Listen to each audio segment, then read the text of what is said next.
Good afternoon, everyone, and welcome, including those of you who are joining us on the live stream. My name's Rhian-Mary Thomas. I'm the Chief Executive of the Green Finance Institute and advisor to the TNFD, and genuinely proud to be hosting the Secretariat function of the Task Force for Nature-Related Financial Disclosures with the invaluable support of two UN agencies, UNDP and UNEP-FI. A week ago, just 8 months since its formal launch, the TNFD released the first beta version of an integrated nature-related risk management and disclosure framework for market consultation.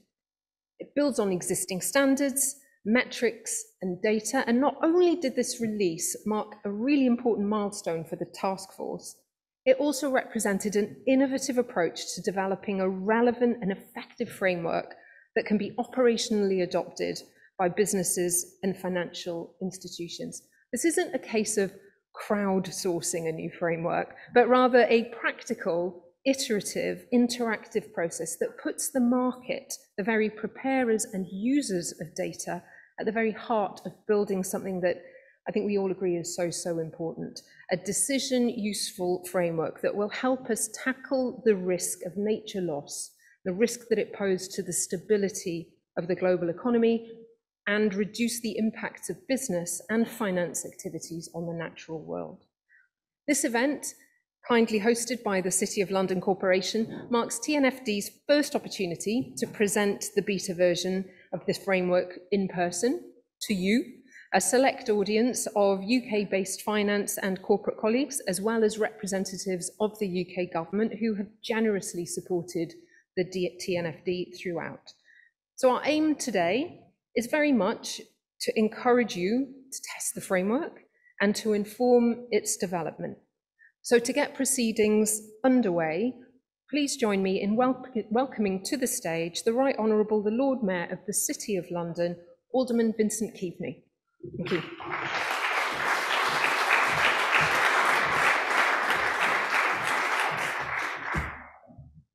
Thank you, Rhian-Marie, and indeed, Rhian-Marie, David, sheriffs, ladies and gentlemen, it's a real pleasure to be with you here this afternoon. Thank you. On behalf of the City of London Corporation, thank you all for attending the event, and indeed, thank you and welcome to those joining us online. During COP26, something became abundantly clear to a number of us, certainly to me, that there was a desire from the part of government, on the part of business, on the part of the public for more clarity about the risks of climate change and biodiversity loss, more clarity about how industry can mitigate those risks, and importantly, more clarity about the opportunities to build strong and sustainable products, services, and infrastructure. And of course, what drives this clarity is data. We needed to better understand the impact financial investments have on the world around us. I'm very proud of the UK's leadership in this work as the first G20 country to make it mandatory that our largest businesses disclose their climate risks and opportunities in line with the recommendations of TCFD. And I'm also very proud of the role of the UK's financial and professional services, which have their historic home here, of course, in the city, and the role that they've played in policy development. We've worked alongside the government and industry with the Green Finance Institute to ensure that we are the world leaders in green finance. That's why I'm so pleased today to welcome the Task Force for Nature-Related Financial Disclosures here in the city for this important event. You have a really strong group of task force members with, again, real bench strength in representation from the UK and London, especially because I believe that this program of work will give us an even broader and more accurate picture of the risks and opportunities I mentioned a moment ago. And our financial institutions will play a vital role in enabling these disclosures to take place. Indeed, London is the best represented financial centre within your partners, a reflection of the skills and expertise which you find here in the city. The UK is the place where scientific expertise and academic excellence meet financial expertise and innovation. I believe the City of London must continue, and I believe it will continue to support, invest in, and bring together those skills and areas of expertise. I'd like to thank David for being here with us, and I know you're looking forward to, I'm certainly looking forward to hearing more about the beta version of the framework. Now, we all know how important nature is to this discussion of sustainability. It's at the heart of making the transition, and we should see climate and nature together, not as separate issues, because nature is both a risk and an opportunity. Realizing those risks and harnessing that opportunity could lead to innovation in huge industries like food production, textiles, packaging, and of course, financial services. I'd like to encourage all of you to speak your minds during the discussion and networking, the sessions this afternoon. I suspect I won't be disappointed in that. For me, speaking on behalf of the City of London Corporation, I would just highlight that this event is part of a trio of events which complement and amplify our work in sustainable finance. Alongside our Net Zero Delivery Summit, which we are planning for mid-May, the Impact Investment Summit, which I'll be hosting in Mansion House in July. This framework, the TNFD framework, only strengthens our position as leading the way on sustainable finance. What we've discussed today could help preserve and strengthen our natural environments for generations to come. And I look forward to hearing how our financial ecosystem, through our focus on sustainable finance, will support our actual ecosystem. Thank you all very much. I hope you have a good afternoon here, and I believe I hand over now to John Glen, the Economic Secretary to the Treasury. Thank you very much to David for giving me the opportunity to make a contribution on this important occasion. And many congratulations on the launch of the Task Force on Nature-Related Financial Disclosures Pioneering Beta Framework. I think the positive media and industry feedback on this framework is testament to an excellent product. I'm delighted that such large strides on a particularly thorny issue, if you'll excuse the botanical reference, have been made. And as the MP for a mostly rural constituency, this issue is one that I particularly value and feel very strongly about. Though, of course, I speak for the Treasury, make no mistake that our response to the wider challenge must be synchronised across government. And I think this task force is a prime example of that cross-Whitehall working. Colleagues such as Lord Goldsmith and Neha Dutt from DEFRA and Julia Faulkner from FCDO have been instrumental in driving it forward. I'm also very proud that the UK government is TNFD's largest financial backer, with over £4 million provided directly and to regional research projects. And thank you to the Green Finance Institute for acting as the task force support platform and securing significant participation by UK companies. The UK plays an important role, but the task force is a truly global initiative. TNFD members have a footprint in over 180 countries, with pilots taking place in South America and Asia. And case in point, I'm delighted that we're joined here today by supporters from the Australian, Swiss, and Dutch governments, and I'd like to wish you all a warm welcome. Mutual international support runs deep, and I was pleased that last year the UK used its G7 presidency and influence in the G20 to secure those for us support for TNFD.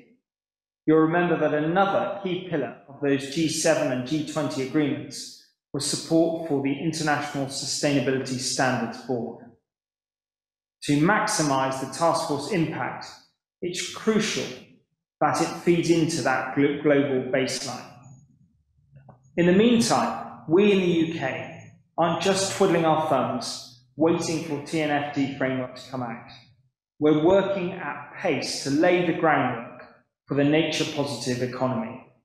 That starts with sizing up the challenge, which we took steps towards when we commissioned the landmark Dasgupta review on the economics of biodiversity.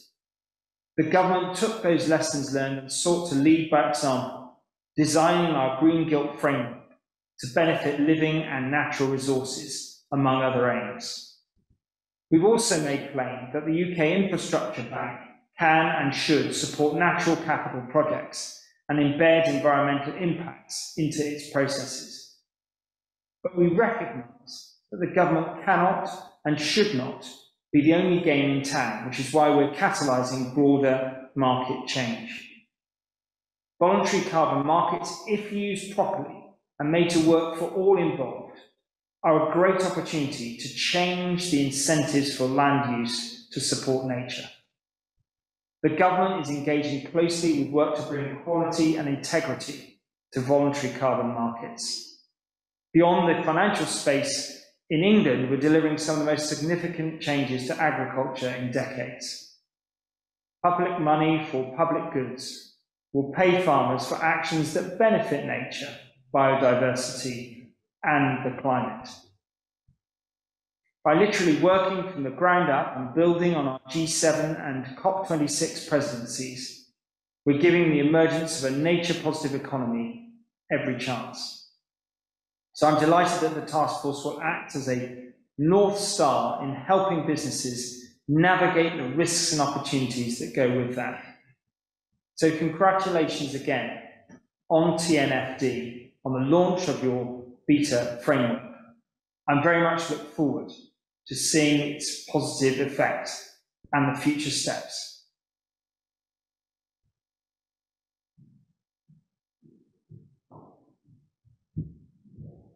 Well, thank you very much to the Lord Mayor and to the Economic Secretary for their comments. And now it is my real pleasure to introduce the founder and former chief executive of Refinitiv, one of the world's largest providers of financial markets data, who we're now absolutely honoured to have as our co-chair of TNFD, and that is my friend David Crick.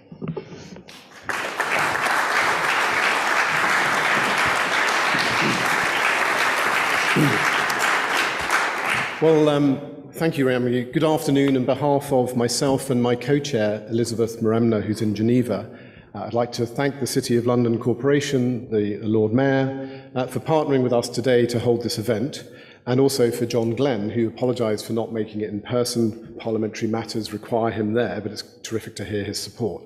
I'd also like to thank Rianne Marie very personally for the support of her time and also the GFI. Without their support, this initiative would not have taken place and started back in June last year.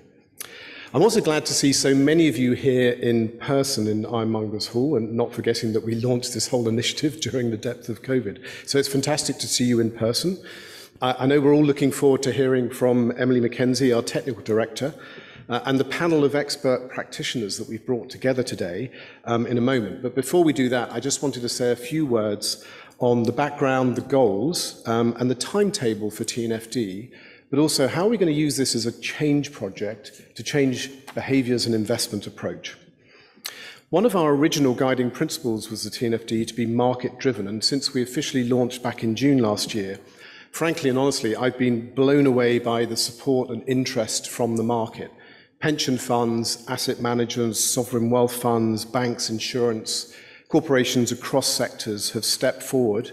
We now have over 350 forum members in the TNFD, and we have an inner group, a task force members representing 34 individual institutions, who, if you like, are our design team. These are experts who represent companies with 18 trillion assets under management and a global footprint, because this is a very global problem and initiative of over 180 countries. These individuals have literally rolled up their sleeves for the last 6 months, worked the nights and weekends on the beta release that we'll see today. So a huge thank you for the members of the TNFD for the hard work and commitment that they have shown and will show for this programme. And of course, this is not possible without the financial support of our founders, the governments that back us, the UK and DEFRA, as John Glen said, our biggest backer. Great to see Neha Dutt from DEFRA here today. And we also thank our Dutch, Australian, our French, our Swiss governments, UNDP, the GEF, the Children's Investment Fund, Global Canopy, UNFFI, and of course the WWF, also here today. And apart from just the funding we've received, we've really welcomed endorsements from both G7 and G20. Very important to get that financial and governmental support behind us. And as we move forward, we're also keen and engaging with many other governments to get further financial and other support. We are looking at rolling out industry and country consultation groups in Japan, in India, and South America, just to name a few. Another guiding principle that we set out when we launched was not just to be market-led, but science-based. We wanted to integrate that wealth of existing knowledge and experience. We're not starting from scratch when it comes to this area. And we have an amazing set of knowledge partners, IUCN, UNFF, WCMC, the NGFS, OECD, SASB, SBTN, GRI, CDP, Capitals Coalition, and alphabet soup of people. But what these people really represent is amazing knowledge and expertise. And we're trying to integrate that knowledge together, not start from scratch. And I'm really proud of the way that the team has set about being an integrator and collaborating with these other groups. Let me step back for a moment and just ask the question, why is this so important? Why do we care? And particularly, why do we care now?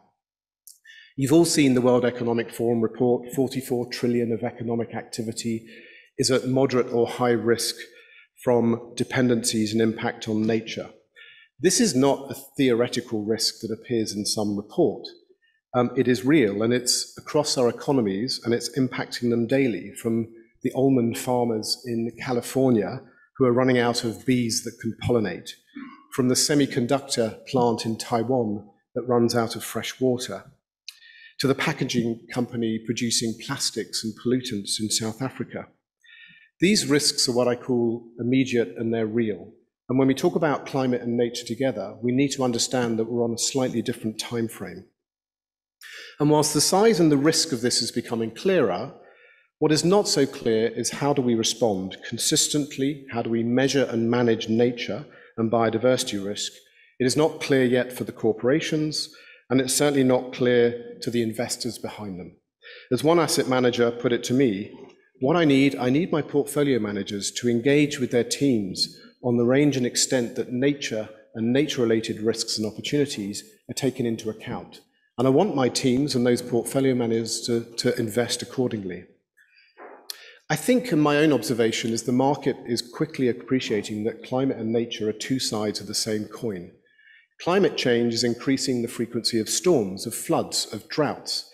And as the temperature rises, the pace of degradation of our natural system is further impacting. We are losing the equivalent of a football pitch of natural forest every 6 seconds.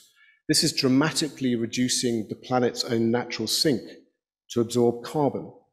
And as companies race to net zero, they're quickly finding that the most effective and efficient ways of offsetting carbon are actually in nature, preserving the forest, the savannas, the seagrass, the soil treatment, just to name a few of the initiatives that are happening.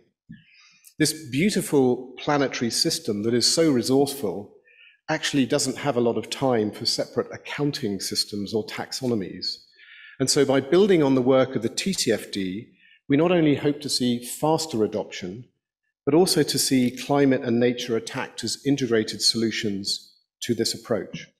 Many of our TNFD members, who are also members of the TCFD, are already moving in this way. They're building and combining their teams and skills in nature and climate together. I think us here, we are all believers. We're all believers in the power of financial markets, and if they're focused on the right things in the right way, they can bring huge change to the positive to the world. And through the work of the TNFD, we're focused not just on risk management, but the incredible opportunities that are there as well. How do we redirect those trillions of investment dollars, not just to reduce the impacts on our ecosystems, to improve their health and resistance, but also improve the local communities that rely upon them? And what excites me is not just the growing awareness of nature in the portfolio investments, but the sheer number of investment opportunities, new businesses, new production methods, regenerative agriculture, vertical farming, alternative proteins, plant-based packaging, nature-based offsets, just naming a few, and the list seems to be getting bigger every day. I think the question for us is, can they grow quickly enough? Can they scale quickly enough? And can we urgently shift the transition to new ways of producing that is positive for nature, positive for business, and positive for the communities that rely upon them? The beta framework that Emily will introduce shortly is a first step towards this. And whilst this is a long way from the finished item, it's a big step. It's clarifying our fundamental description of the nature financial interface. It's released a how-to guide for both financial institutions and corporates about how they assess nature-related risk and opportunities. And it contains a disclosure framework based on the TCFD, but adapted for the complexity and the location sensitivities of nature. Location, as they say, is going to be critical. Companies are learning and investors are learning it's not just what we do, but it's where we do it. It's where our suppliers are, and it's how they depend on and impact on the natural ecosystem around them. And as we progress towards future releases this year, we will provide sector guidance. We will provide scenario guidance aligned to the work of the central banks. And of course, we will focus on the metrics. As the saying well goes, what gets measured gets managed. And yet in the world of nature, unfortunately, there is no simple single number like temperature rise or CO2 parts per million. Our goal is to create a simple set of disclosures, which is not data for the sake of data, but very targeted measures to ensure maximum accountability, measurability, and comparability across the ecosystem services that we are depending upon. We aim to align these metrics to the work of the Convention of Biological Diversity, the CBD, meeting later this year, so we can integrate our metrics to those important targets that the world needs on nature. But ultimately, to finish, TNFD is helping to change investment behaviours, and it's also about building capabilities across the industry globally. Last week marked an important step, but believe me, there is a lot further to go, a long way to go. My encouragement to all of us in the industry is, whilst TNFD are working on, at pace, at very ambitious and aggressive timescales to deliver in 2023, our planet, our beautiful planet, is not waiting. It is not waiting for perfect accounting standards or taxonomies. It is certainly not waiting for the next ESG conference. It's not waiting. We can start building skills, the processes, we can start building and collecting the petabytes of data that we need, and we can start building the governance and strategy for that nature-positive world today.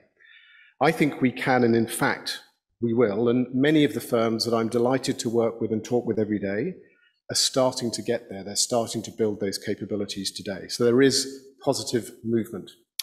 So I'd really like to thank all of you again for coming here today. I'd like to thank you for the support and engagement on this critical topic.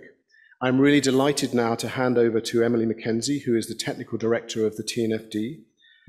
I think you would all agree, a world expert in this field, previously the technical leader of the Dasgupta Review on Economics of Biodiversity, and now the core architect of the TNFD framework. So with that, thank you very much, and I'll hand over to Emily.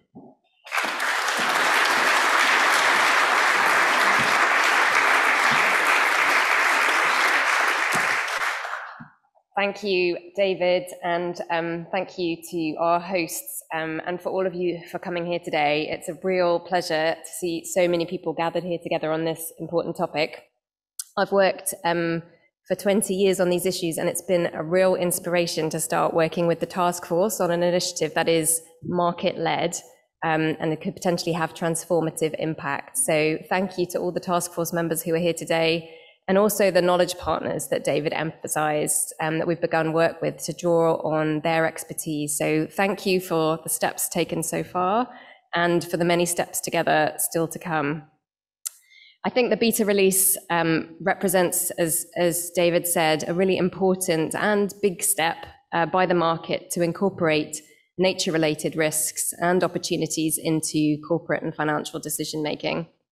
More steps to come, but one giant leap taken. So my job is to give you a whistle-stop tour of the framework in 10 minutes. So I will have to remain quite superficial, and I will be very brief in this overall introduction because our previous speakers have done an excellent job.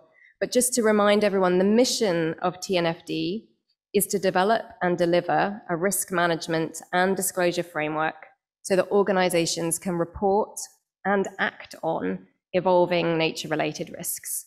And the ultimate aim of producing this framework is to have a significant shift in global financial flows away from activities that are harming nature and towards activities that help it to thrive. As you know, at the center of the task force sits, at the center of the TNFD sits the task force. So our 34 members listed here today, and I can see many faces here of our task force members. So they are the drivers and the authors of the framework, and my role as technical director in the Secretariat is to support them and to bring them the partners, the knowledge partners, to help them in their task. One of the things I wanted to just emphasize, given the focus on the framework, is the role of the knowledge partners, again, many of whom are here today, the Capitals Coalition, UNEP WCM, and others. They're working on a day-to-day basis with the task force, for example, in conversations on definitions, on what our approach to metrics should be, what the building blocks that are already out there that are robust and credible that the task force should be drawing on to make sure, as David said, that we're not starting from scratch. So, what is in this framework? The first thing I'd like to emphasize is that, as David said, it's a first prototype. And we are on a journey from now for the next 18 months until September of next year to work with all of you and others globally to receive feedback on what we are producing and to iterate. So we will be putting out 3 further releases later this year and early next year, and getting consultation, feedback, and pilot testing to enable it to improve. But as David said, it's a first step, and there is at the heart of this some really important products in this first beta release. The first is an outline of the fundamental concepts and definitions that are needed to understand nature, just as we did for climate years ago. What are the building blocks? So TNFD has recommended that these concepts and definitions be used when the market is assessing and disclosing nature-related risks and opportunities. The second component is a set of draft disclosure recommendations aligned with the TCFD, but adapted for nature-related risks and opportunities. And the third and final component is guidance for internal analysis by both corporates and financial institutions to undertake an assessment of nature-related risks and opportunities, both to inform decision-making and as the basis for reporting and disclosure. And just one note, another thing that the task force published yesterday in our release was a first external discussion paper on data. It provides results from an initial landscape mapping of what's out there in terms of data platforms and sources, and goes through 2 hypothetical use cases in applying the framework step by step. What data sources are out there and where are the gaps? And we hope that will begin a conversation with all the actors in the data landscape on how we can start to fill those gaps, but also encourage people to know that they can already get going with the data sources that are out there. So I will give you, again, this whistle-stop tour. I'll go component by component of those 3 main areas of the framework, and I apologize in advance. We didn't realize the screen would be quite the size that it's not really legible, but I'll talk you through it. So the first part of the framework is these concepts and definitions that we're recommending market users use as the building blocks for nature-related risks and opportunities. The first thing I'd like to emphasize is that this is based on a scientifically credible approach. Thanks to knowledge partners, we're building on the global ecosystem typology developed by IUCN, which is used as the basis for the UN statistical standard, the UNCA ecosystem accounts. So this has a very firm basis on scientifically credible sources. As you walk through the concepts in the framework, we introduce nature through 4 realms: ocean, freshwater, land, and atmosphere. Realms are these major components of the natural world, and by including atmosphere, we're enabling users to understand those important interlinkages between climate and nature. Each of those realms consists of a set of biomes: lakes in freshwater, tropical forests in land, the open waters in the ocean. And following others, we're recognizing, as I did in my previous role with the Descriptor Review, that nature can be seen as a stock of assets that are delivering important, valuable flows of services to society, but also to businesses that are essential for their enterprise value and their business operations. For many examples, regulating the clean, reliable supply of water, pollinating crops like almonds that David mentioned, and regulating hazards by providing, for example, a buffer, a coastal ecosystem that is protecting nearby properties on shore. So again, another very busy slide that you probably won't be able to read at this distance and size, but this visual is another core part of the framework that walks through how changes in nature in all of those four realms are interacting with corporate dependencies and impacts on the left and flowing through to affect enterprise value and generating financial risks and opportunities on the right-hand side. A couple of things to emphasize. The definition that the task force has put together on nature-related risks is the potential threats to an organization that is linked to its and other organizations' dependencies and impacts on nature. These can derive from physical risks, transition risks, and systemic risks, and these will be very familiar to you who are familiar with the TCFD approach, which we're aligning with. Importantly, we're recognizing that short-term financial risks are included, but also longer-term risks that might be presented by an organization's dependencies and impacts today. And as David mentioned, the framework also includes opportunities, recognizing that this is relevant to growth strategy and many exciting commercial opportunities that can be good for nature and good for organizations. So we're looking through, and this will be further thought through in later releases, all these relationships through to market, credit, liquidity, and operational risks and opportunities, and the transmission channels that are things like disruption of production activities and value chains, bringing unexpected costs through to changing demand and price volatility. So that's the building blocks, what we hope people will take come together to understand nature and how it relates to decision-making and disclosure.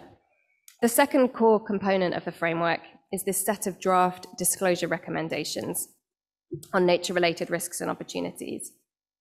And in response to very clear calls from the market for an integrated approach to sustainability reporting, these draft disclosure requirements build by design on the approach taken by TCFD.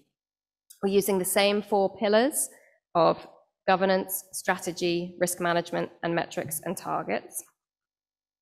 And we're explicitly building them out for nature-related risks. So what you're seeing is the high level here. Underneath there is more detailed guidance where the nature-related aspects really come to life.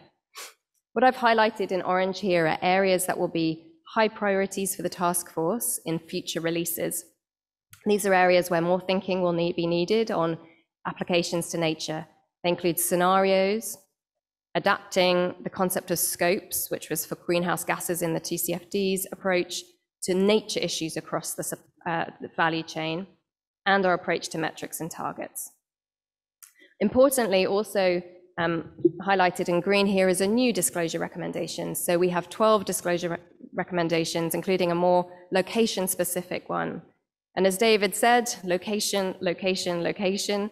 The framework makes clear that nature-related dependencies and impacts are place-based. They're location-specific. So this matters greatly for identifying, assessing, and mitigating nature-related risks. That's why we've included this first draft disclosure recommendation for market feedback. And I've just put it up here in a little bit more detail so that you can see what this first prototype includes. The new location-specific disclosure recommendation requires consideration of an organization's interactions with ecosystems that present high risks. And in this first draft, we've defined this as ecosystems that are low integrity, of high biodiversity importance, or areas of water stress. And so this is a first draft. We're welcoming feedback from the market. What we've done initially is to signpost to relevant sources from knowledge partners that could be used to identify against these criteria. We're tracking the developments. Many of these are still being developed, and we hope over the next 18 months to continue to refine and improve this. So the third and final component of the framework is, as I mentioned, an internal assessment procedure for looking at nature-related risks and opportunities.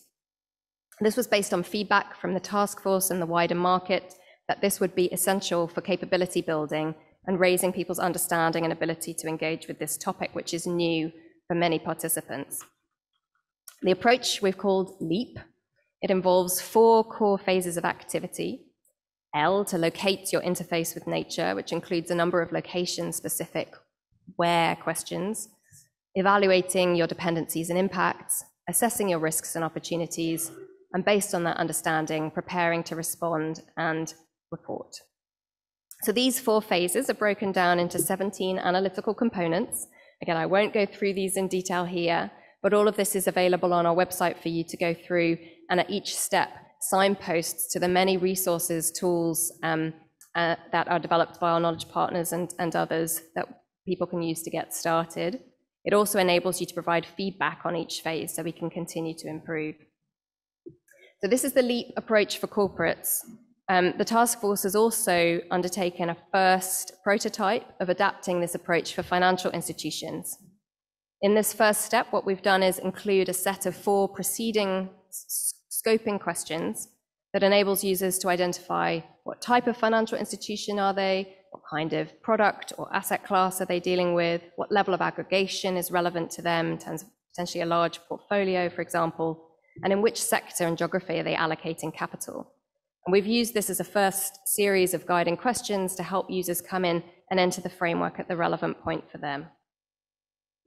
So this is very high level with a short time frame, but we would encourage you to go to our website. It is framework.tnfd.global.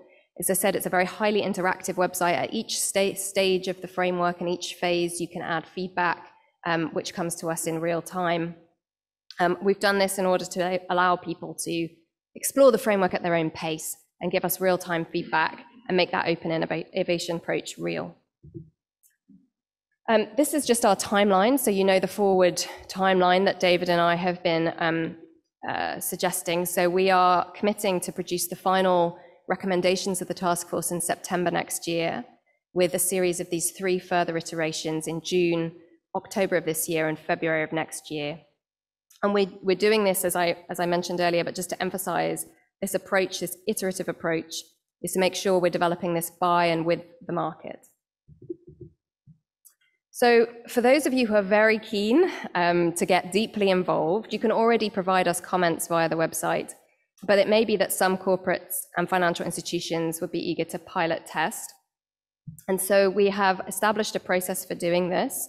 Organizations can pilot test the framework independently, or in some cases through industry collaborations, perhaps by sector or with an investor in one of their client corporations. We will be beginning pilot testing in earnest from June of this year through to the end of June of next year. And what we would encourage potential pilot testers to do is to familiarize yourself with the framework, which is now open and accessible.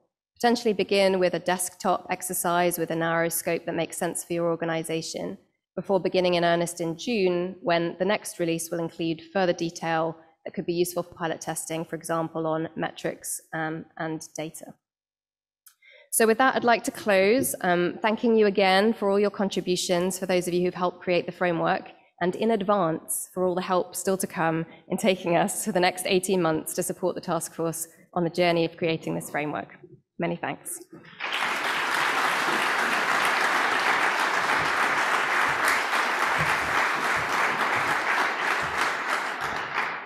I think you all agree that was a fantastic introduction to a huge amount of work that has gone into the beta versions to date. To go into a little bit more detail, I'd like to invite Emily and the other panelists to come up on stage and to hand over to Axel Threlfall, editor-at-large at Reuters, to lead the discussion. Over to you, Axel.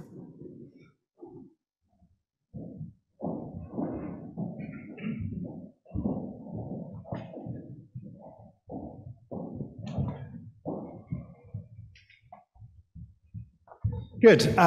Many thanks, Rhian Mary. Welcome, everyone. I'm really thrilled to be here for this important event. I think the last time David and I shared a platform to talk about the role of nature was during one of our shows together with the GFI COP in Glasgow. If I remember rightly, we had Mark Carney and Bill Winters on the set as well that morning. I remember both of them saying just how impressed they were with the TNFD work. So this beta version represents a real milestone, and one, of course, that will be very keenly watched, very keenly followed.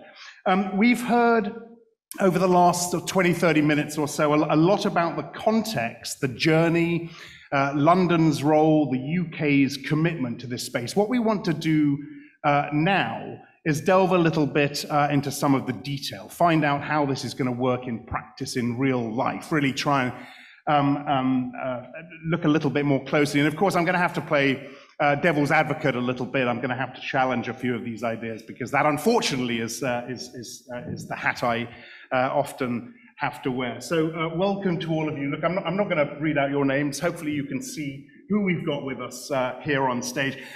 Emily, I'm going to come to you very quickly first on the back of what you've said. I guess I've got to apologize for starting with this. David said, we're not going to see data for the sake of data, which is refreshing, I've got to say. But do you worry, Emily, about the lack of metrics, which has been mentioned quite a few times over the past half hour? Do you worry about a lack of metrics, a lack of the 1.5 degree number, for example, and how that will allow us to assess progress going forward? Well, I'll be happy to take the beginning of this question, but I'm sitting next to our task force leader for the metrics working group, so I may also ask Cassandra to add in. So I think the task force has done an incredible job in short time to create the foundations for the framework. I mean, you've seen the level of detail. I think it's extraordinary and matches the urgency of the issue. But you can't create metrics in the absence of understanding what you're talking about, what needs to be measured, and also what a meaningful process for targets. We're also needing to build upon work that is being done by many, many other organizations. So as I mentioned, our knowledge partners, we have groups in the room who are working on biodiversity metrics. We have groups in the room who will be working on science-based approaches for targets. So we want to make sure we take the time to build upon the framework itself. What are our definitions? What's our approach? How are we going to measure it? And take the time to have the conversations to make sure we're building on what's already existing. So I don't worry about being able to do this. We have 18 months to do it. We're going to do it really well. I more worry about rushing to do it in a way that could compromise. So we need to think about it and do it robustly. But we also need to move at pace, as has been the whole philosophy for TNFD, to enable people to get started with pilot testing and using the framework. Yeah, okay, good. Cassandra, let me then come to you. Just looking, the WBCSD said, targets critical to delivering a strategy and monitoring progress over time. Without a clear timeline and scientific approach, business commitments will fall short and fail to reduce the risk of nature loss. Okay, that's not a surprise to anyone. How, when we talk about the asset managers, the asset owners, how patient are they going to be when it comes to metrics and actually having something with which they can assess that progress? Well, hopefully they can be patient enough until June when we're planning to, I guess, have a more emphasis on metrics and targets. So it's in the plan. I guess the approach that we've taken with TNFD is very much to, provide the initial view and seek feedback and then, evolve and elaborate. We've got the benefit of seeing TCFD that's gone before us and the kind of approach that they've taken to metrics and targets. And it's an evolving landscape. So, we're working very heavily, and actually I'm sitting beside another working group doing metrics and targets co-lead. So if you've got anything to add to that, but yeah, it's... What is your sense generally of how ready business is to step up and now you use this framework to build on the momentum that we're seeing? So the framework that's been released. So I think they have to get started, and I think it's a great place to get started. I think the LEAP framework actually lays out a great approach for businesses to see how that they should be viewing it. We've seen many companies, including my own, set very ambitious targets in this space around climate and nature. And so, I think that we're making a start. Yeah. We're getting started. Okay, I'll come back to what GSK and indeed Bank of America are doing specifically. So a similar broad question to you, Abid. How ready do you think are financial institutions to help shift capital flows to these nature positive outcomes? Well, look, I think the whole ESG revolution that we've seen in the past, let's say 5 to 6 years, has really shifted the dial on all E, S, and G issues within banks. We recognize that we're on a learning journey, and I think, Emily, that's very true for nature specifically. We're at the early part of the journey. We like to say we know what the next ESG issue is. It's nature-related risks, and it's now, but we know we have a long way to go. So that's the first thing. It's adapting the organization to be ready to kind of absorb the learnings. The second is evolving what we're doing from an ESG risk perspective. So getting more granular information that will come, obviously, with the TNFD, and will help us engage with our clients. We've seen exactly the same kind of process working very well on climate. The quality of the dialogue that goes on now between investors, banks, and clients on climate is remarkably sophisticated. So that's just happened, I would say, in part because of information coming from the TCFD.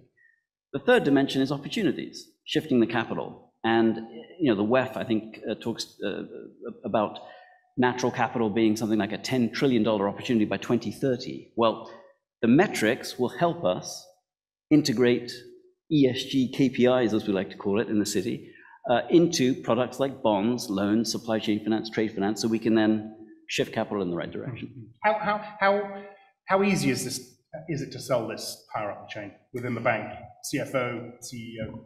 Well, I think David sent an email directly to our CEO. So look, there's a very strong engagement from, certainly I know with our CEO, I can't speak to the rest of the banking community, but you've got several banks on this task force. I don't think that they'd be participating if it was, they're not there for the ride. Okay. This is a serious issue. Margaret, what difference, just from WWF's point of view, what difference does something like this really make, do you think?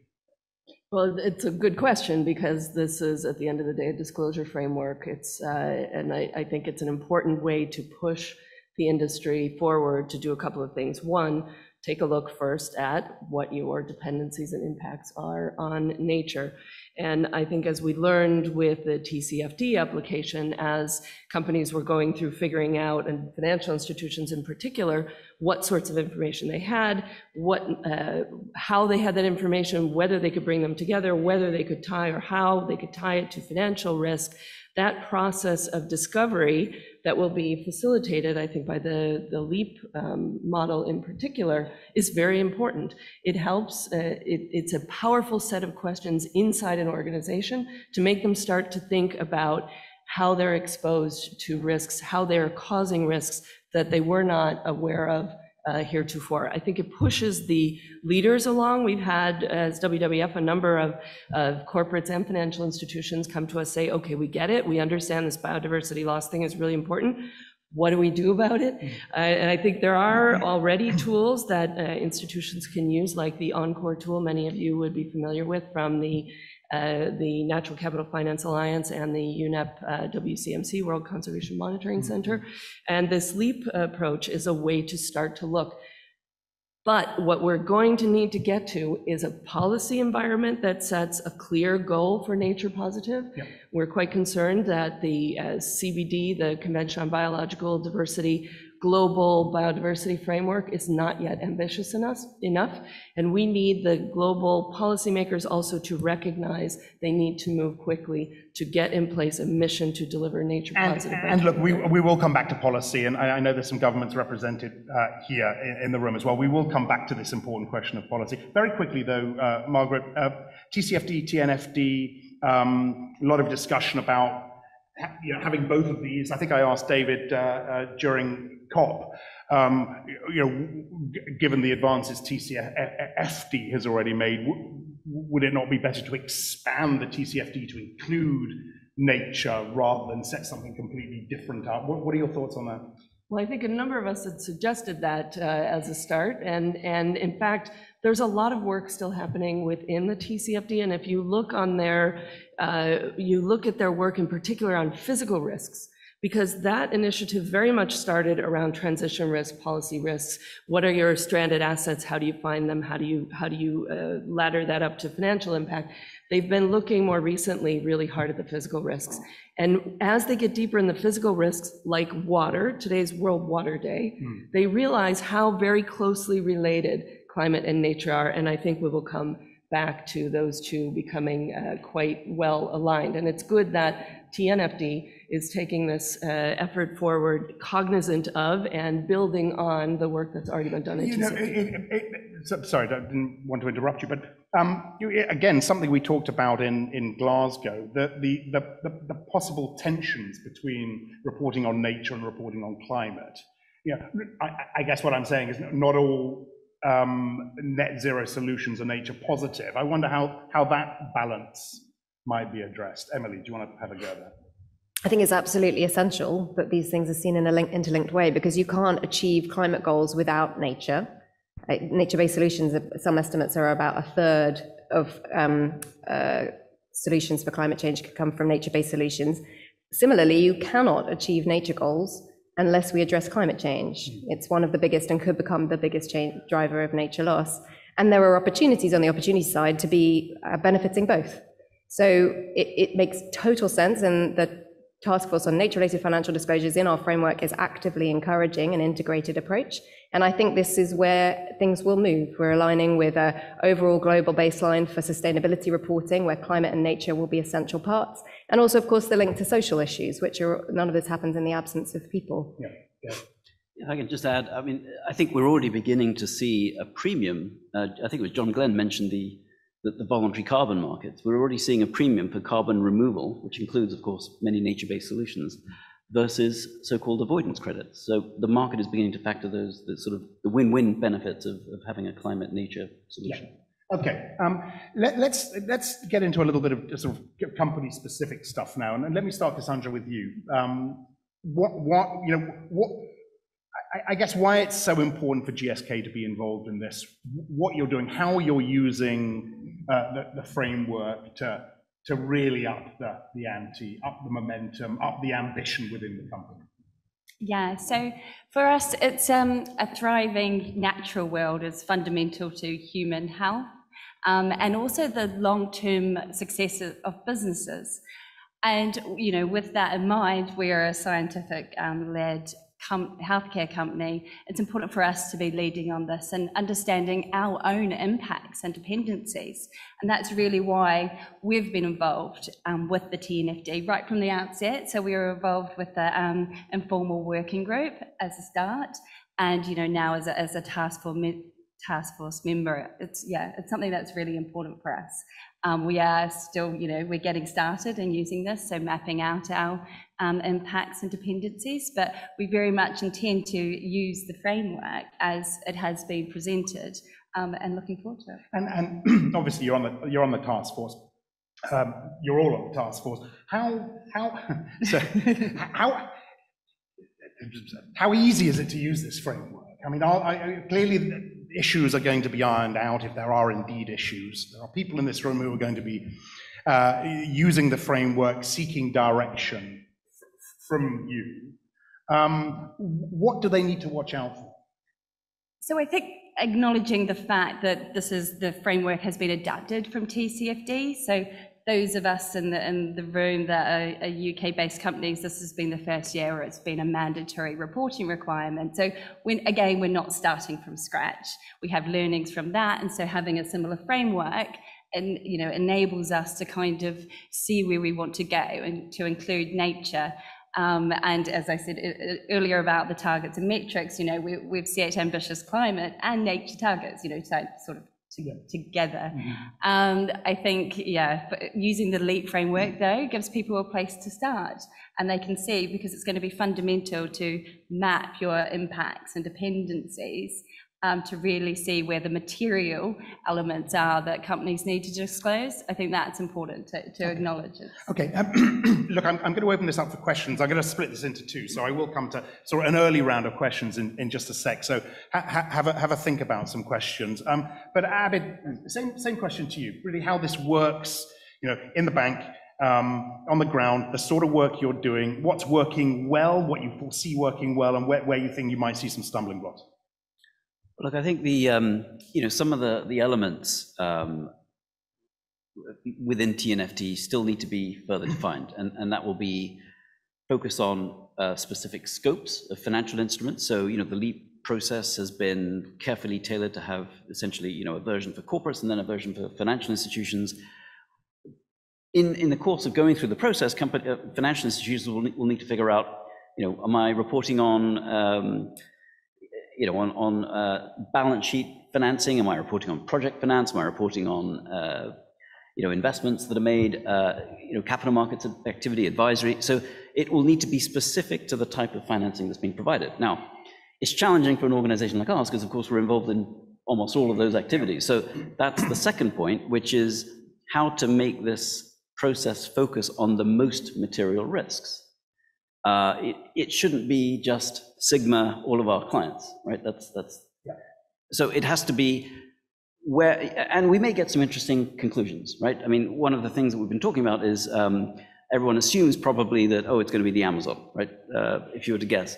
It may not be. It may be wetlands in Florida where we have lots of mortgage exposure. So I think that's the exciting thing, if I can say. I hope my colleagues in risk look at it that way. But it's you know, where will the most material, location-specific, potentially ecosystem-specific risks emerge? Yeah, and just very quickly before we go into our audience, Margaret, on that location bit, and we had David and Emily talk about it, the location first approach. This has clearly been picked up as something extremely important here. What's the importance of this to you?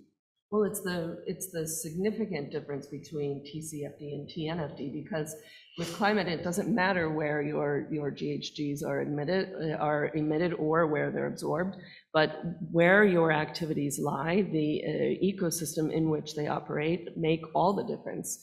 I think I like to use a really simple example. A hotel in downtown Manhattan doesn't have a big environmental footprint. You put that same big luxury hotel in a place that's highly exposed to flooding risks, right on a coastline, and it's an entirely different set of issues, both from the perspective of the impact and perspective of the dependency. So I think you have to start from location. It's no doubt going to be the most complicated thing, and for a variety of reasons. We've been talking about, you know, geolocated asset level data for quite some time in the context of TCFD.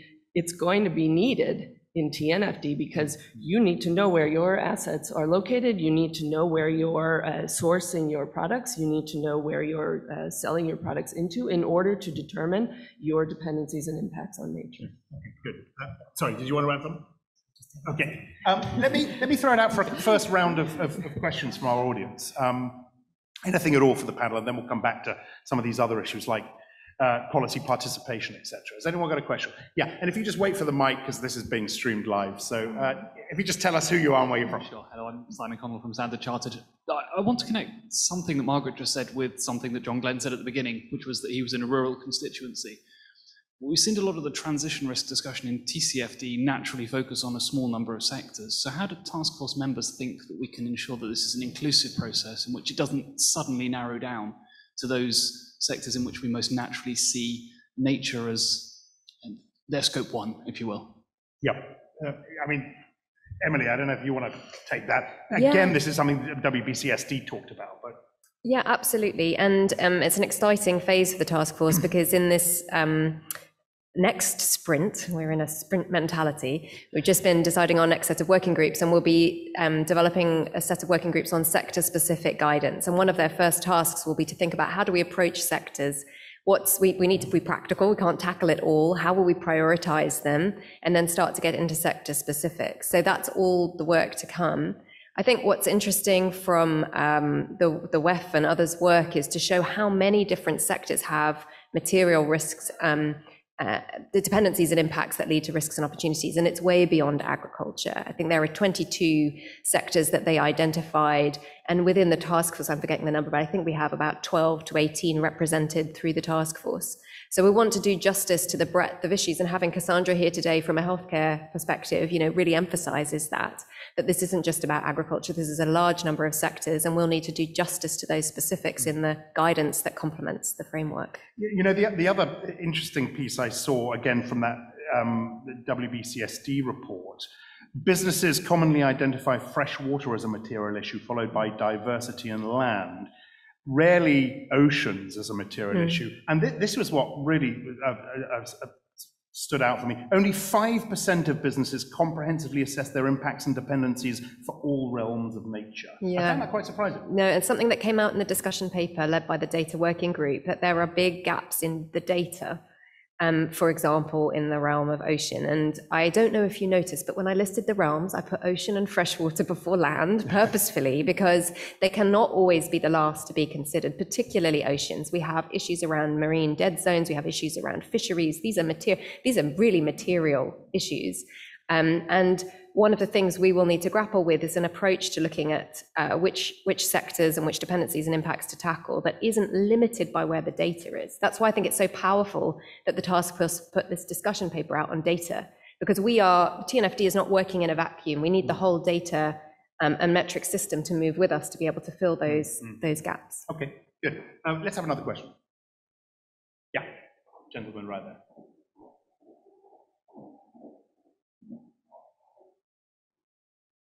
Thanks very much, Chair. So I'm Mark Johnston, Strategy Lead for Biodiversity and Nature-Based Solutions at BP. So first of all, thank you very much and congratulations on getting this beta framework out. It's a fantastic achievement to see. I wonder if you could just comment on how the TNFD links in with other reporting standards and ESG ratings, because also we've got the GRI, we've got the World Benchmarking Alliance, which is obviously setting its standards, and other ESG ratings. And companies are, if you like, confronted with all these different reporting standards and frameworks, and reporting against all of those is, of course, a huge amount of work. So I just wonder if you could comment on how they all link together. Yeah, absolutely. I can take that one again. Yeah, go ahead. So the TNFD is not creating a standard. We're creating a framework that can be used by existing reporting standards. We're particularly wanting to be aligned with what's emerging as the global baseline through the International Sustainability Standards Board and working closely to align with that. But the framework can be used through jurisdictional standards like those being developed in Europe, like FRAG and others. You mentioned specifically GRI, they're one of our knowledge partners, others, CDP, SASB's research team, the UN Statistics Division, who've been developing the UN Statistical Standard. They're all knowledge partners. And the reason that's critical for us to have this standards network is to make sure that the framework we develop builds on what they already have in their standards, and what we produce can be supportive of their further work on issues of nature-related risks and opportunities. So that's how we envisage and how it's working with standards organizations. Anyone else? Yeah, go ahead. I want to comment on the link to TCFD on this point, because I think what the TCFD has really driven the snow on is the movement from this risk management and opportunity framework to disclosure requirements. And we see an increasing number of jurisdictions requiring reporting against the TCFD recommendations. And that is how you get from bad data, inconsistent data, incomparable data, to consistent, comparable, relevant, reliable data, 1 and 2. That's how you bring the laggards along.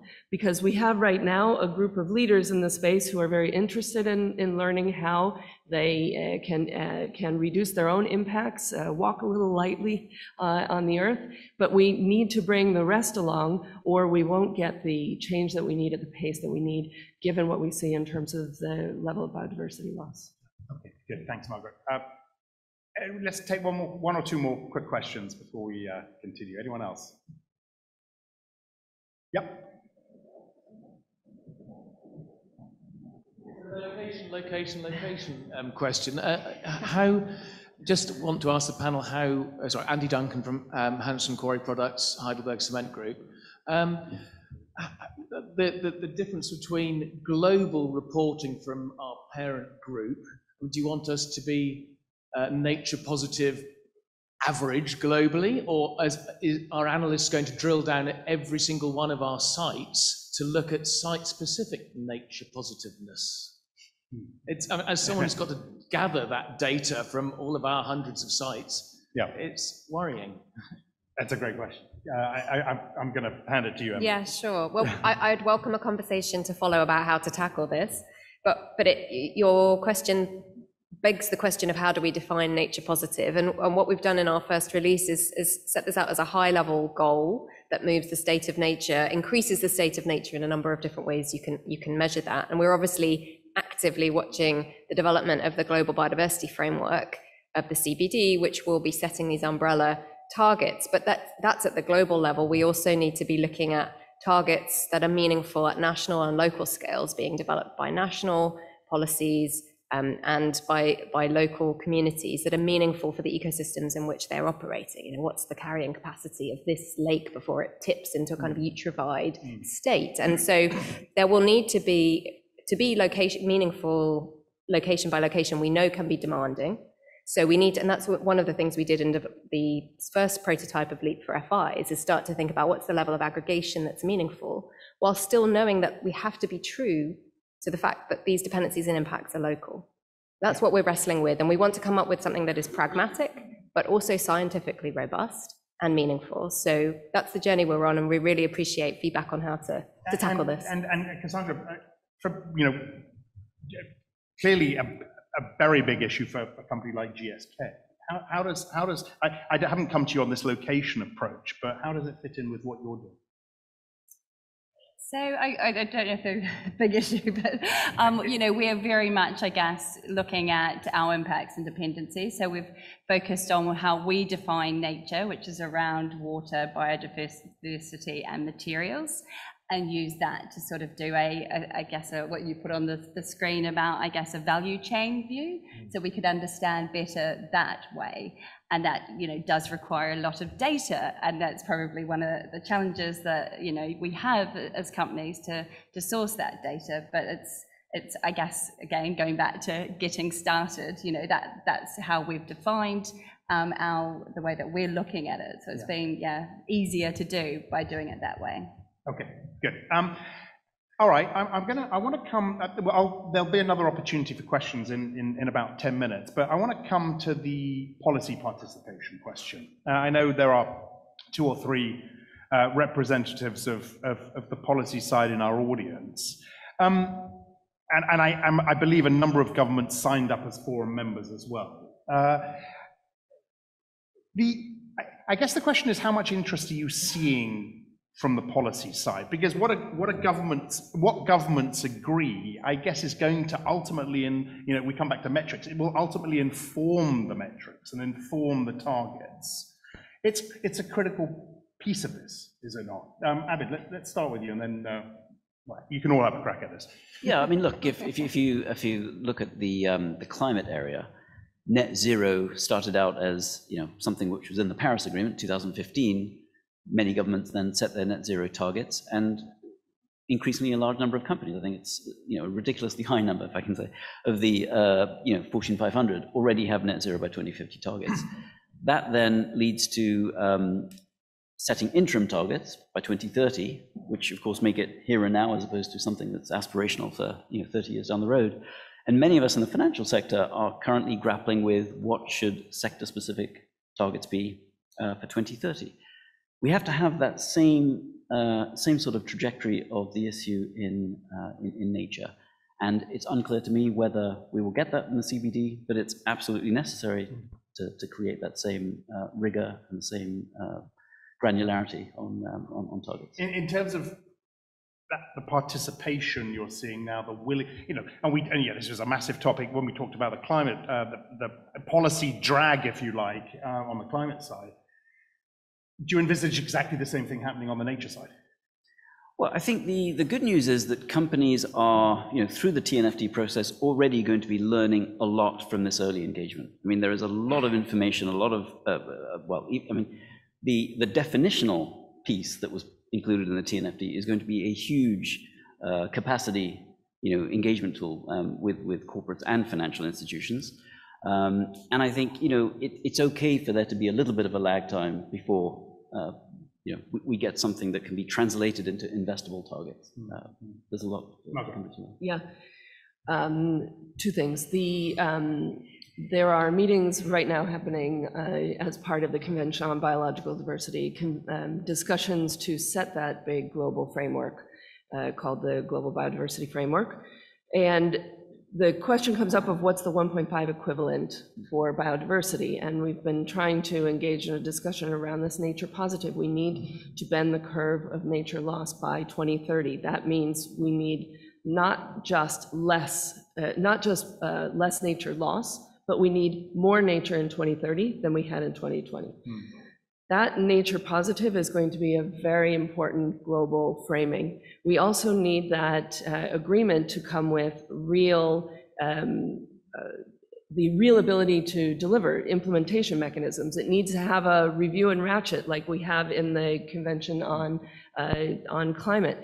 We need to have finance aligned with that goal of net zero. That's not just more money for biodiversity, but also less money for harmful subsidies. We spend something like almost $5.6 trillion worth of value on fossil fuel subsidies. That's an exorbitant amount of money moving in the wrong direction. So that framing needs to change. We also have the regulators now looking at environmental risks beyond climate. I think that's a really important development. Yeah. So the Dutch, the French, the Brazilians, and now the Malaysians, last week, central banks have issued reports looking at the financial risk, the economic systems risk to their own economies of nature loss, finding that there's a significant and potentially material risk of nature loss. The Inspire network, together with the NGFS, which was mentioned earlier, the Network for Greening the Financial System, they will be issuing a report on biodiversity and financial systems risk later this week. So I think that now you have financial regulators looking, more institutions like ABIDS will be paying a lot more attention to this. When people ask you what nature positive means, what do you tell them? We need to have more nature in 2030 than we did in 2020. That's what you tell them? Yes. Okay. Yeah, does that? That's our definition, but we are looking to the Global Biodiversity Framework to give the specifics of dates, but the increase in the state of nature from what we have now, and the definition, you've gone further in providing that baseline, but we look to the CBD as the credible group to be defining the specifics on it. I don't want to put audience members on the spot, but we talked about the policy bit. I don't know if anyone from the policy side who's here wants to contribute to that bit of discussion we had on the policy side. No pressure. Yeah, go ahead. Thank you. Hello, I'm Caroline van Leenes from the government of the Netherlands, and we've been supportive of the TNFD from the start. I just came back from Geneva by train from the CBD negotiations, and we really are trying to put the text, to put the wording in the text to have alignment of all financial flows in the text of the new biodiversity framework, which is not easy. It's an ongoing discussion. But what I would like to share is that we have been engaging with parties to the CBD, organizing an informal dialogue on finance and biodiversity, and we just had last session a presentation of the World Bank. They are preparing a report for what ministries of finance can do on nature, and this will be presented to the coalition of 65 ministries of finance that are already in a coalition on climate. So we're really trying to push the agenda for those kind of financial actors as well, next to the regulators. I think that the attention for the role that the public banks can play, but also the ministries of finance, is of great importance. So anything that anybody can do to, get it on their agenda as well, is I think very important. Thank you. Thank you. Thanks very much. I don't know if anyone wants to comment on that, but any other questions from our audience? Yeah, question there, and then we'll come to, go ahead. So go ahead. So I'm in Treasury. I'm the UK seat for the Sustainable Finance Working Group, the G20. And so we worked very hard last year in ensuring that it was in the roadmap for the Sustainable Finance Working Group. And it was very much with the support of DEFRA and other colleagues in terms of achieving that. I mean, I think going forwards, there's quite a lot of work to do in terms of working with our partners.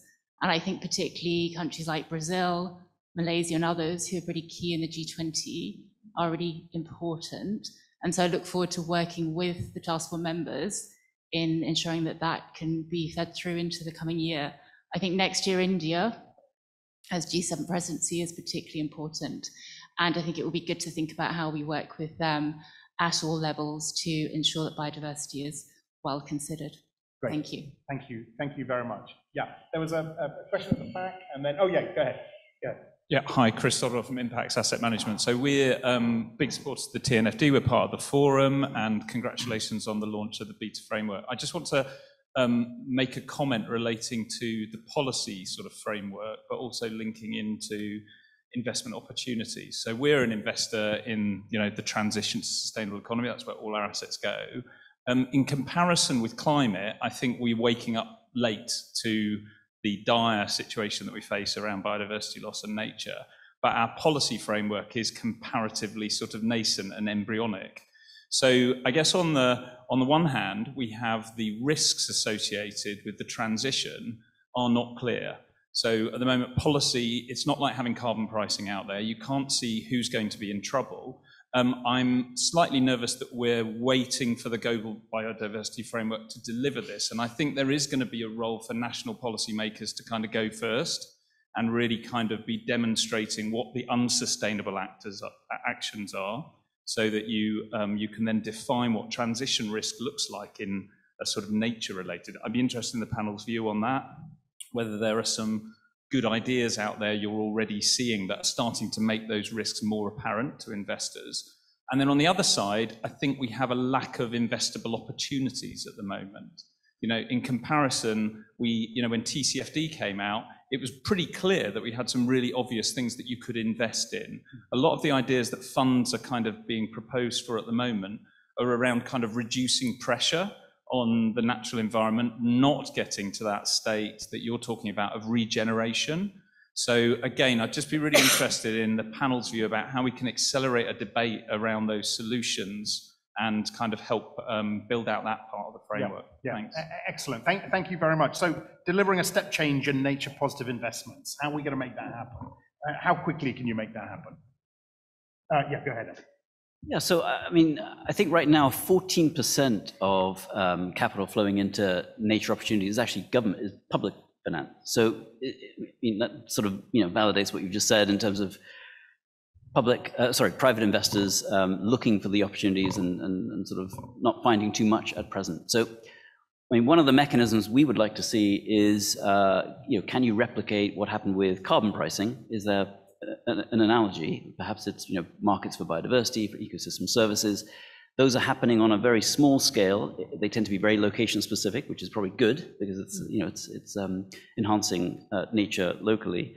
But that needs to be broadened. The second point is sustainable agriculture has benefited from a focus from climate-related investors as well as nature-related investors. We're seeing a boom in that space, and I think David mentioned alternative protein as being one of the areas. Certainly that's a hugely growing area of investment. And the third point is something which we touched on earlier, which is in the carbon offset space, nature-based solutions are also seeing a lot of interest.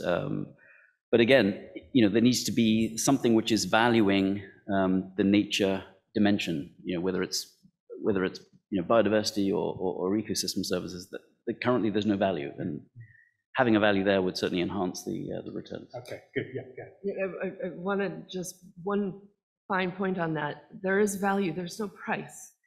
The price signal is all wrong. As we learned, I think, quite well in the descriptor review, we get the benefit of the services that nature provides, and indeed the capital, essentially for free.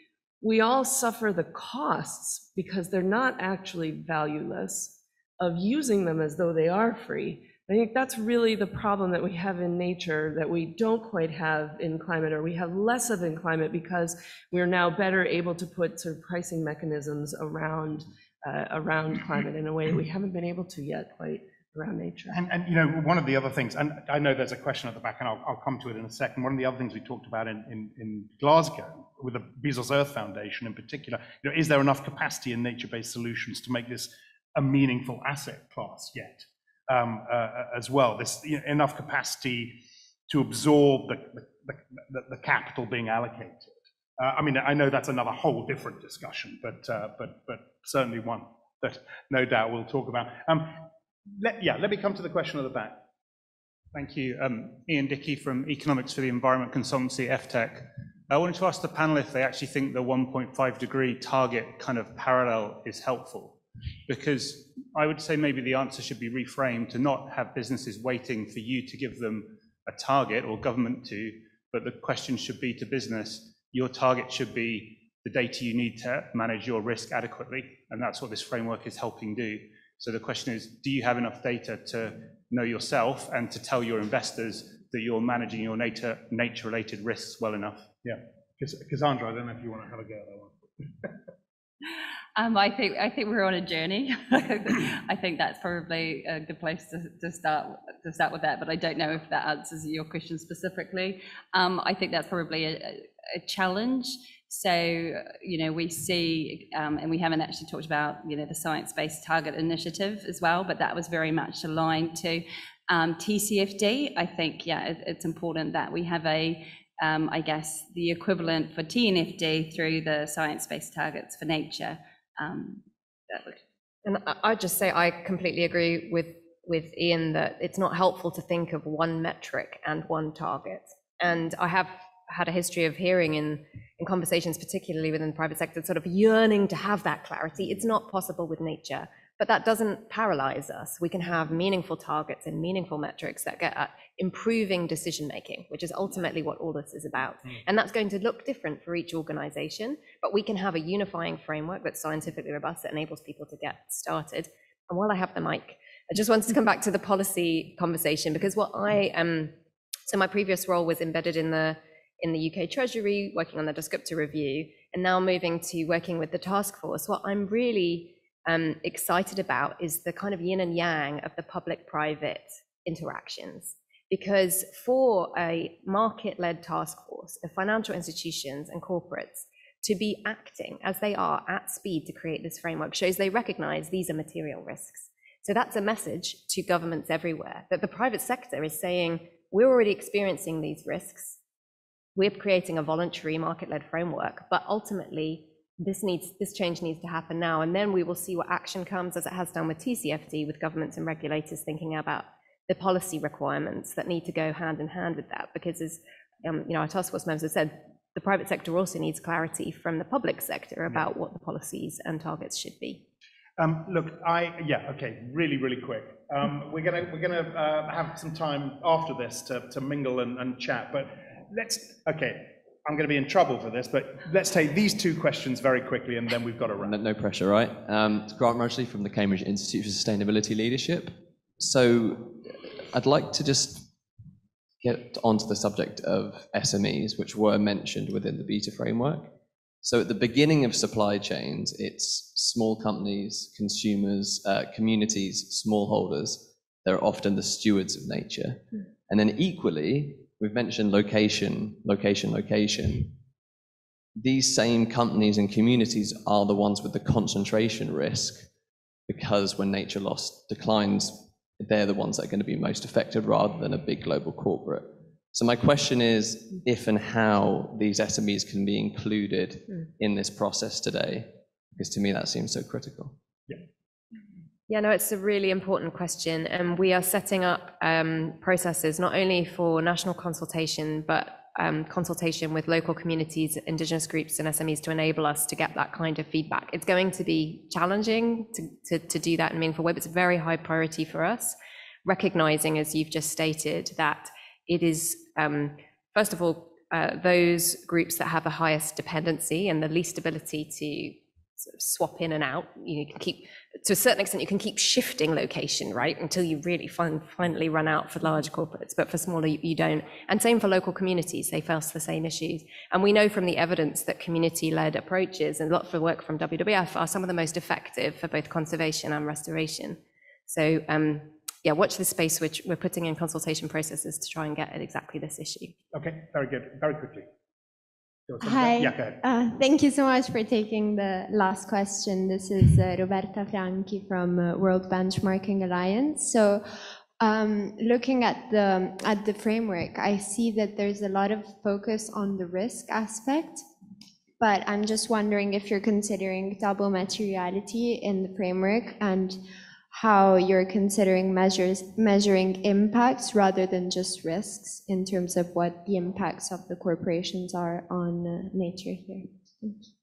Thank you. Yes, we thought we'd get the materiality question, so it's great to get it at the end.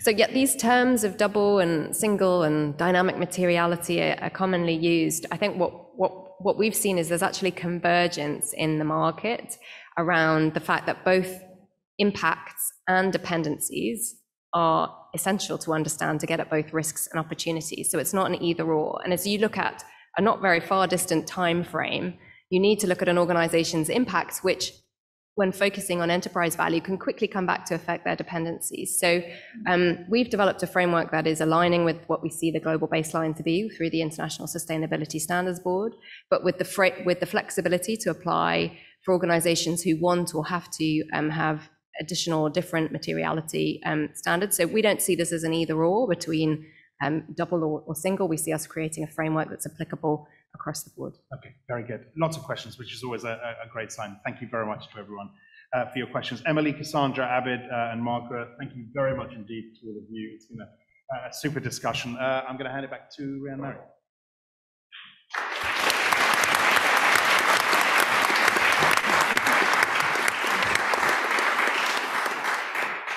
Thanks, Axel, and to all the panelists. So very quickly to close, we've heard today that building on existing work, TNFD's first beta version of the framework includes 3 core components: a set of fundamental concepts and definitions, a draft set of recommended nature-related disclosures closely aligned with the TCFD, and a prototype guidance for corporates and financial institutions to support the internal assessments of nature-related risks and opportunities based on the LEAP assessment process. So now, as we move into an 18-month open innovation process of consultation and development together, the task force plans to release 3 further iterations of the beta versions in June, in October, and in February, ahead of the final recommendations scheduled for Q3 2023. We've heard a lot today about the urgency of this challenge to harness the power of financial markets to address the risks of biodiversity and nature loss, and ensuring more nature in 2030 than we have in 2020. We've also heard the vital role that London and the UK can play in this global initiative. So I think we can certainly assure John Glen that there's no twiddling of thumbs happening at all at the TNFD, and neither, as David urged us all, are we waiting for perfect answers before inviting you, along with market participants from across the globe, from a wide range of sectors, to explore the framework prototype and provide feedback via the TNFD's new online platform, all of which you can access at the tnfd.global site. So it just, the final words from me, in the spirit of collaboration and sharing expertise, would be really delighted if you would join the Lord Mayor, as well as the Sheriffs of the City of London, Alison Gallman and Nicholas Lyons, and the whole TNFD team for a drink and further discussion. So thank you from me, and thank you from all of us for all the speakers today, and to Annabeth for bringing us all together today. Thank you.